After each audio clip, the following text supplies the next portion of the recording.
Olá, pessoal. Mais um encontro aqui hoje com o meu dileto amigo, professor Elton. Que bom. Elton, como eu fui professor seu, sim, você também foi professor da minha filha. Verdade. Então, como é que são as coisas? São as coisas. E você estava se referindo a um colega nosso que não está presente. Sim. Mas eu só queria informar Pois não. que várias vezes ele falou de você na sua ausência. Aliás, é bem costume dele fazer isso. É bem do perfil dessa pessoa fazer esse tipo de coisa. Ah, é? É verdade. Eu já estou bem acostumado, inclusive. Será que os nossos alunos e telespectadores sabem quem é? Eu acho que eles imaginam, né?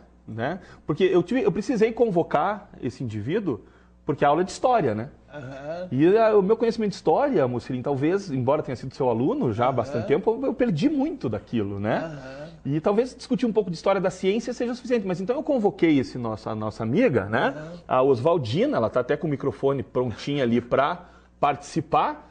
E ela sabe mais história, provavelmente, do que eu, então se precisar... E está no nível do Oswaldo. A Oswaldina está no nível do Oswaldo. Pode ver até que está com o tanque cheio hoje, né?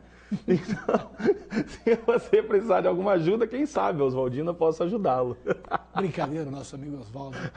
Gosta de brincar, né? E daqui a pouco ele sai com vocês, com a sua parte de história do Brasil. Mas vamos ver o que nós iremos tratar hoje. Aztecas, Guerra Civil Espanhola, política renascentista. O processo de conquista e colonização da América. Em primeiro lugar, o povoamento do continente. No estágio atual das pesquisas, nós podemos afirmar que o homem não é originário da América. Não sabemos exatamente quando. Para alguns autores, há 15, 20 mil anos, para outros, até há 50 mil anos atrás, grupos humanos se deslocaram da Ásia, através daquela região onde hoje é o Estreito de Bering, e penetraram no continente que mais tarde vieram a chamar de América. Enquanto que elementos melanésios, polinésios, australianos, teriam penetrado pelo sul, naquela região onde hoje chamamos de Terra do Fogo, em território argentino e chileno. Quando da chegada dos europeus, eles encontraram sociedades bem diversificadas. Encontraram povos caçadores, coletores, que viviam da pesca e em uma agricultura rudimentar, como os Sioux na América do Norte, os Caraíbas na América Central, aqui no Brasil, tupis guaranis, ges ou tapuias, araucanos no Chile, patagônios na Argentina. Essas sociedades de caçadores e coletores, elas não tinham uma organização estatal, não estavam divididas em camadas sociais. Havia uma espécie de comunismo primitivo. Havia uma grande heterogeneidade étnica, linguística, cultural. Mas também os europeus encontraram civilizações bastante desenvolvidas. Naquela região, onde hoje é o México, nós tivemos, já ali por volta de 1200 a.C., o desenvolvimento da civilização dos Olmecas. Os Olmecas esculpiram obras monumentais, tinham, ao que parece, um sistema de escrita, uma sociedade estratificada, e não sabemos exatamente quando e por que esta civilização desapareceu. A cidade de Teotihuacan, ela teve seu apogeu entre 400 e 700 da era cristã. Era uma cidade com mais de 20 quilômetros quadrados, com 100 mil habitantes, com templos magníficos, palácios suntuosos, largas avenidas. Deixaram construções monumentais como a Pirâmide do Sol, a Pirâmide da Lua. Mas quando os europeus chegaram naquela região, eles se depararam com a civilização dos astecas. Oriundos de uma região chamada Azitlã, os astecas se estabeleceram onde hoje é a cidade do México.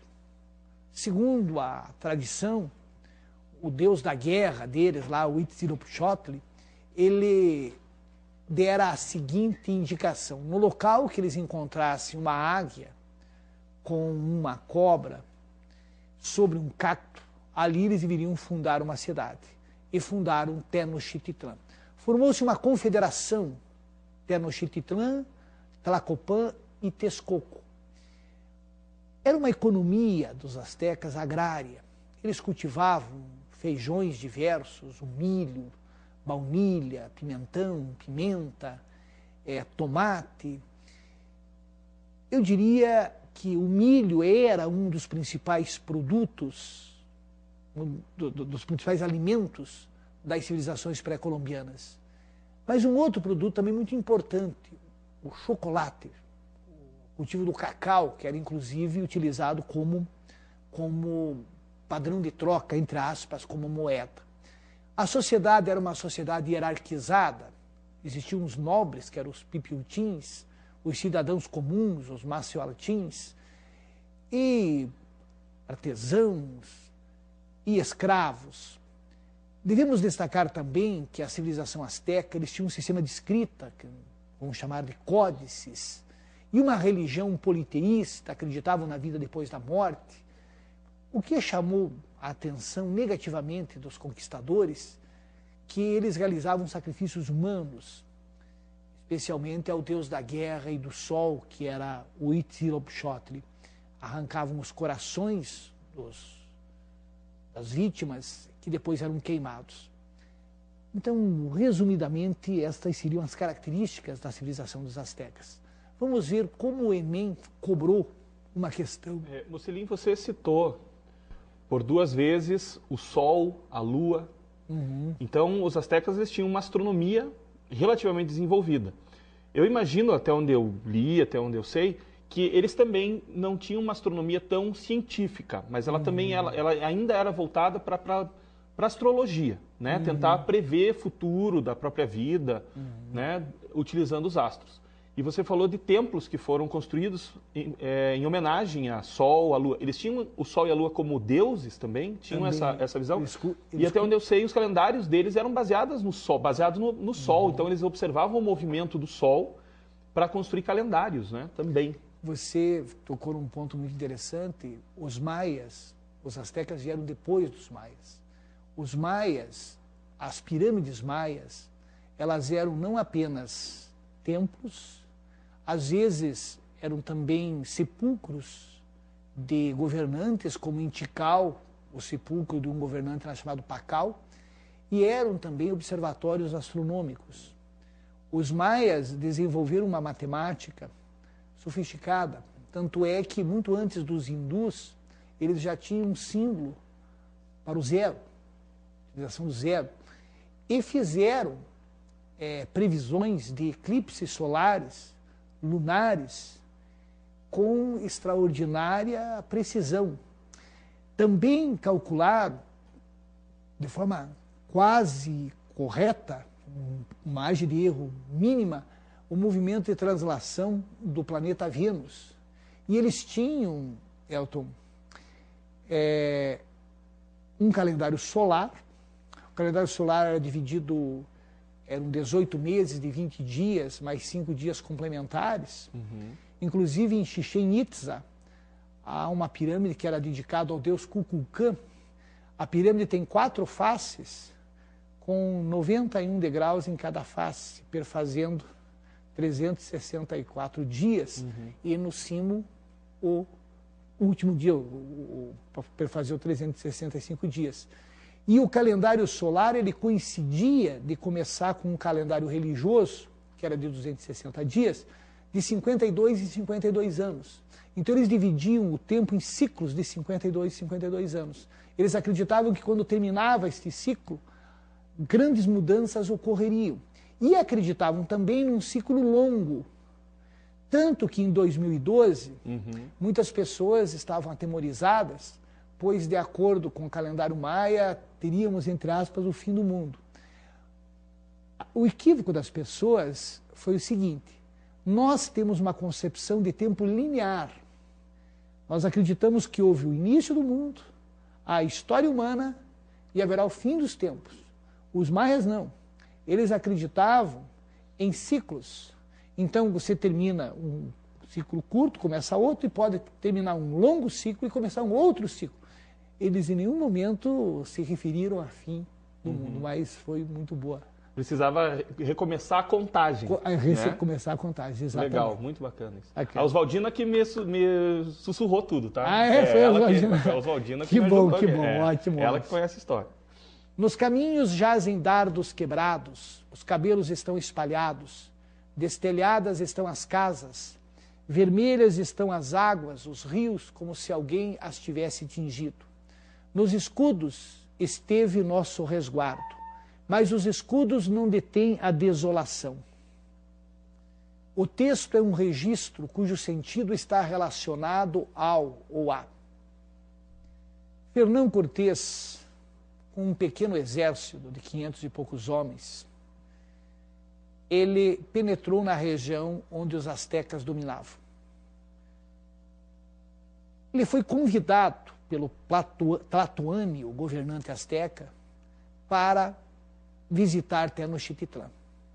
E os espanhóis ficaram boquiabertos com a organização da cidade, o padrão urbanístico. Eles foram servidos em baixelas de prata, viram os astecas usando adereços de ouro, pedras preciosas, e a cobiça, evidentemente, aguçou-se extraordinariamente. E os espanhóis vão destruir a civilização dos astecas.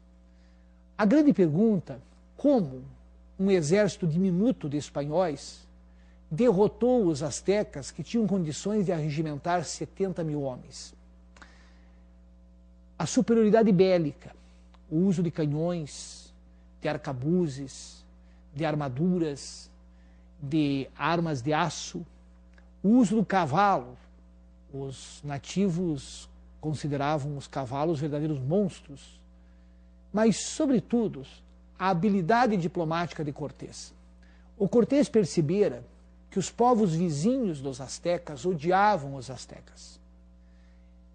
Portanto, ele aliou-se aos xiximecas, aos tlaxcaltecas, e formou um grande exército. Também as crenças nativas. Os nativos acreditavam, os astecas acreditavam, que um deus deles, Quetzalcoatl, estaria para voltar. E, a princípio, o Tlatoani, o governante dos astecas, acreditou que o Cortés era este deus.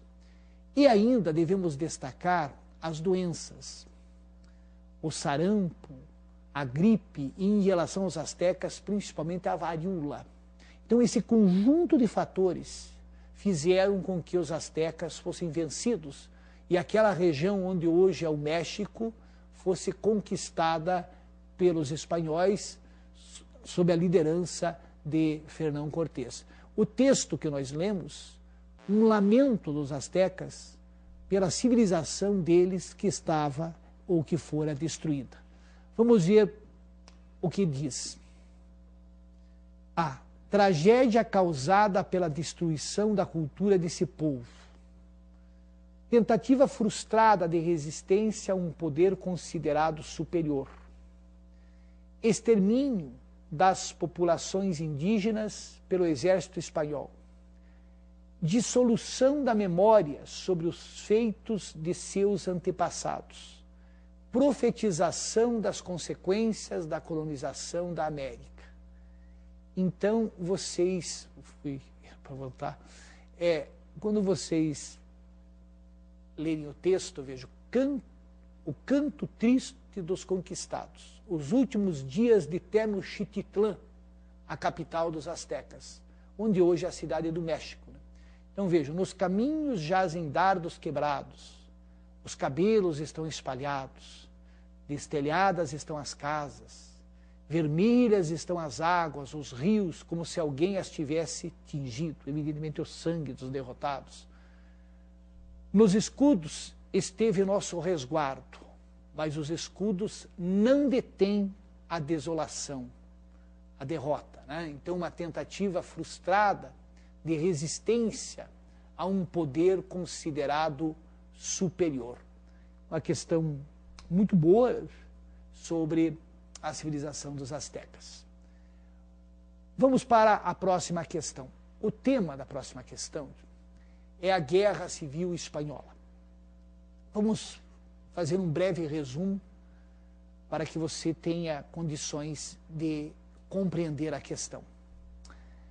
A Espanha, no começo do século XX, era um império decadente. Em 1929, a crise norte-americana teve reflexos na Espanha.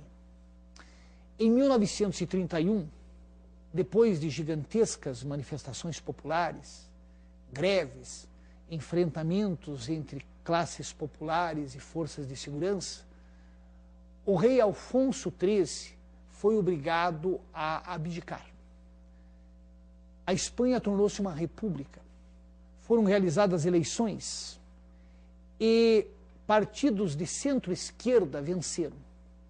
A Espanha passará a ser uma república parlamentarista. Então, de 31 a 33, nós tivemos um governo de centro-esquerda, que iniciou a realização de uma reforma agrária, que tornou o ensino laico, que separou a igreja do Estado. Obviamente, este governo não vai ter o apoio da igreja e vai ter a oposição dos grandes proprietários rurais. Também foi aprovada uma lei do divórcio e uma série de leis favoráveis aos trabalhadores. Essas leis foram aprovadas com algumas conquistas sociais para os trabalhadores. Mas em 33, esse governo caiu. Foram realizadas novas eleições. E os partidos de centro-direita que venceram, obviamente, eram aqueles que estavam na oposição. E anularam uma série de avanços que haviam sido estabelecidos pelo governo anterior. Em 36, uma nova eleição. E como a Espanha estava em crise, obviamente, aquele que estava na oposição tinha grande chance de ganhar.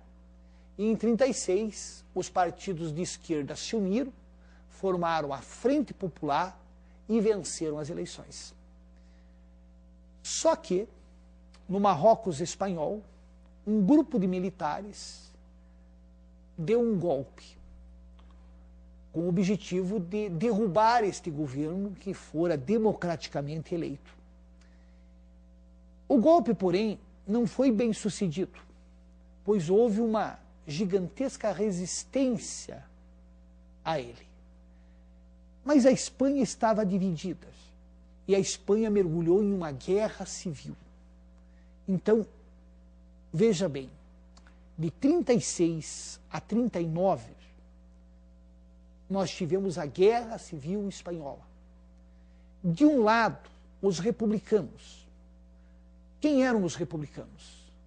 Eram aquelas forças políticas de centro-esquerdas, comunistas, socialistas, sociais-democratas, anarquistas, liberais progressistas, apoiavam o governo republicano. Em termos regionais, esses republicanos, eles tinham o controle de grande parte da Catalunha, parte de Castela, também a região do País Basco e regiões das Astúrias, enquanto que os nacionalistas de direitas tinham o apoio de duas instituições poderosas, o Exército e a Igreja Católica. Em termos regionais, eles eram fortes, dominavam a Galícia, Castela Velha, aquela região de Navarra, parte da Andaluzia. A guerra civil não ficou restrita aos espanhóis, porque se tivesse ficado restrita aos espanhóis, talvez os republicanos tivessem vencido. Os generais Emílio Mola e Francisco Franco, eles pediram ajuda à Alemanha e à Itália.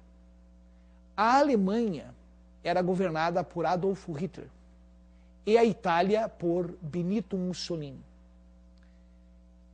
A Alemanha enviou em torno de 10 mil homens, tanques equipamentos militares diversos, aviões. A Itália, um pouco mais de 50 mil homens e uma quantidade imensa de equipamentos militares. Portugal, do ditador Antônio de Oliveira Salazar, também apoiou os nacionalistas. E os republicanos? Os republicanos tiveram o apoio da União Soviética, do México e das brigadas internacionais. Jovens esquerdistas de diversos países, inclusive do Brasil, em torno de 50 e poucos mil pessoas, que foram à Espanha para defender a causa republicana.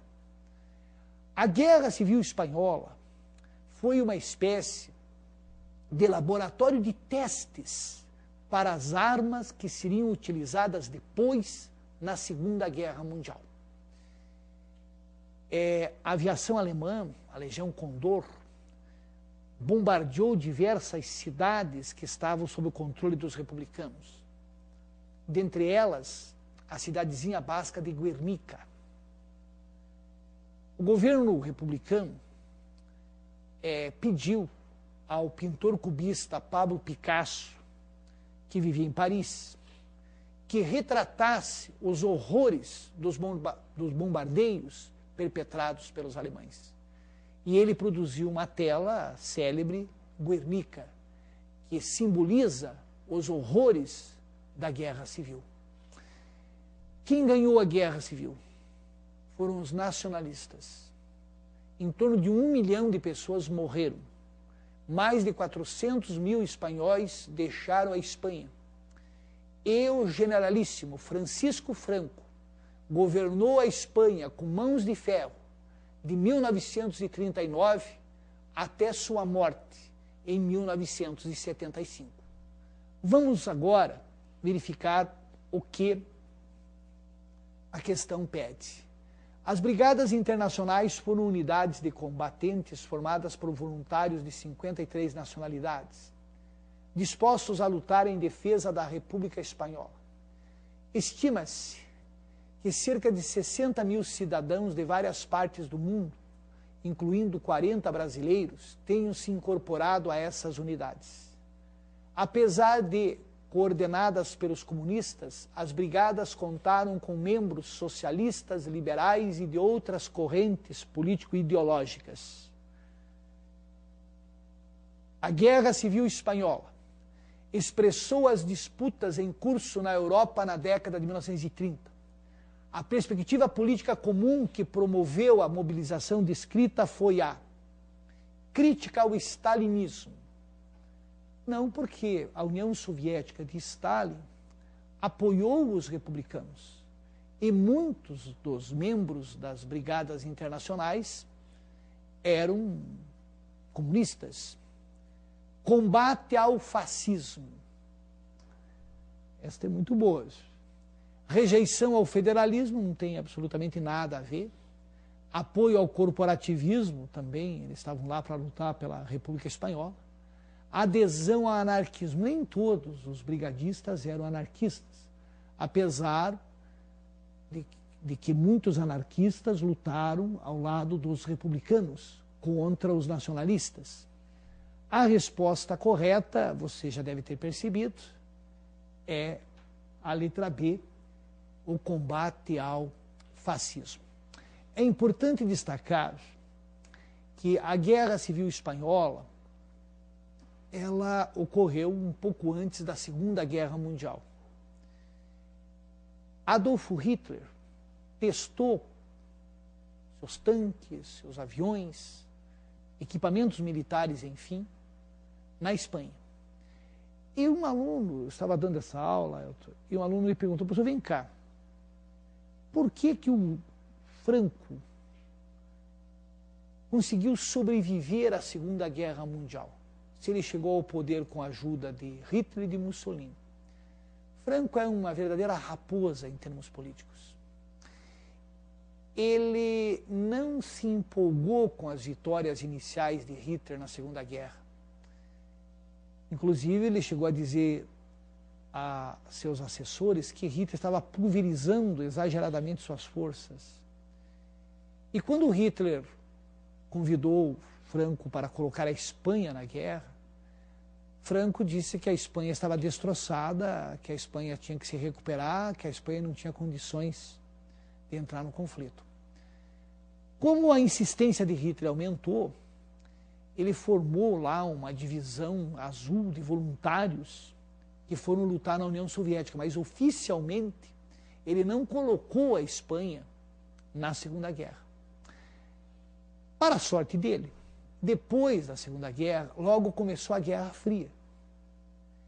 E o temor dos norte-americanos era que, se a Espanha fosse democratizada, as forças de esquerda poderiam chegar ao poder e a Espanha poderia cair na órbita de influência da União Soviética. Então, dois ditadores dos anos 30 que sobreviveram à Segunda Guerra, Salazar em Portugal e o Franco na Espanha. Então, uma questão muito boa sobre um tema relevante que é a Guerra Civil Espanhola. As atrocidades foram praticadas pelos dois lados. Os nacionalistas, quando matavam comunistas, diziam que estavam fazendo a reforma agrária. Os comunistas queriam terra, tinham a terra onde estavam sendo sepultados. Os anarquistas e os comunistas também foram tremendamente anticlericais. Em torno de umas 1000 igrejas foram incendiadas, foram destruídas, o patrimônio artístico foi terrivelmente prejudicado e uns 6.000 religiosos acabaram sendo executados. No comecinho da Guerra Civil, os nacionalistas mataram um poeta, Frederico Garcia Lorca, que nem envolvido com a política estava, mas foi assassinado. Vamos agora para a próxima. Nasce daqui uma questão. Se vale mais ser amado que temido, ou temido que amado? Responde-se que ambas as coisas seriam de desejar. Mas porque é difícil juntá-las, é muito mais seguro ser temido que amado. Quando haja de faltar uma das duas, porque dos homens se pode dizer, de uma maneira geral, ouçam bem, a visão de Maquiavel dos homens, que são ingratos, volúveis, simuladores, covardes e ávidos de lucro. E enquanto lhes fazes bem, são inteiramente teus. Oferecem-te o sangue, os bens, a vida e os filhos. Quando, como acima disse, o perigo está longe, mas quando ele chega, revoltam-se. Nicolau Maquiavel, o príncipe. Umas palavrinhas sobre Nicolau Maquiavel. Século XV, Florença, 1469, foi o ano do seu nascimento. Então, Maquiavel viveu a época do Renascimento. Maquiavel, em 1498, passou a trabalhar na chancelaria da cidade de Florença. Seria uma espécie de Ministério das Relações Exteriores. Mas, em 1512, o governo ao qual ele servia foi derrubado e ele perdeu o emprego. A família Médici retomou o poder em Florença. Maquiavel, ele possuía uma pequena propriedade campestre e para lá ele se retirou. E escreveu um opúsculo, um pequeno livro, O Príncipe, que ofereceu a Lourenço de Médici II. Não sabemos se o Médici leu o livro. O Maquiavel escreveu outras obras, uma história de Florença, peças teatrais como a Mandrágora, escreveu A Arte da Guerra. Ele acreditava que entraria para a história como literato, como historiador, porque o livro O Príncipe O Maquiavel faleceu em 1527 e o livro só foi editado em 1532. Qual a importância do Maquiavel para a política? O Maquiavel procurou separar a política da ética, da moral, da religião. O Maquiavel não diz como deve ser a política, mas sim ele procura analisar como a política era. O Maquiavel oferece subsídios graças à sua experiência como diplomata e os seus conhecimentos como historiador de como um príncipe deve proceder para se manter no poder. A sua obra, portanto, é uma obra que ele julgava ser útil, é anti-utopista. Maquiavel, ele é de um realismo político flagrante. Ele não é imoral. Para Maquiavel, essa questão não é colocada em consideração. O que o Maquiavel procura ensinar é o que dá certo, o que não dá. E aqui vocês viram pelo texto em que ele pergunta, entre ser amado e ser temido. O ideal, obviamente, é ser amado.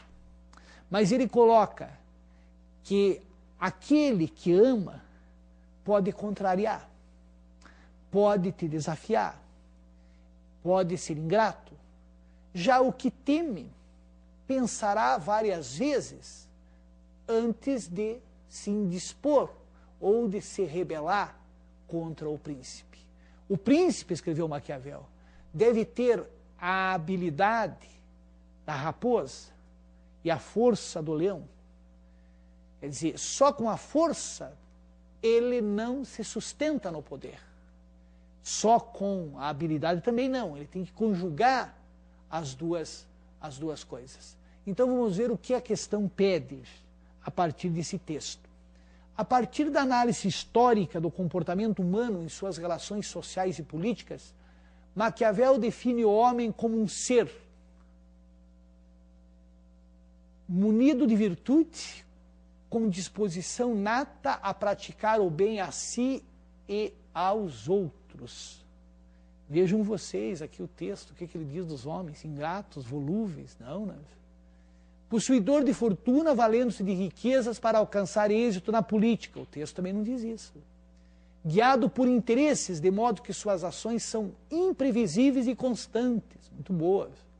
Naturalmente irracional, vivendo em um estado pré-social e portando seus direitos naturais.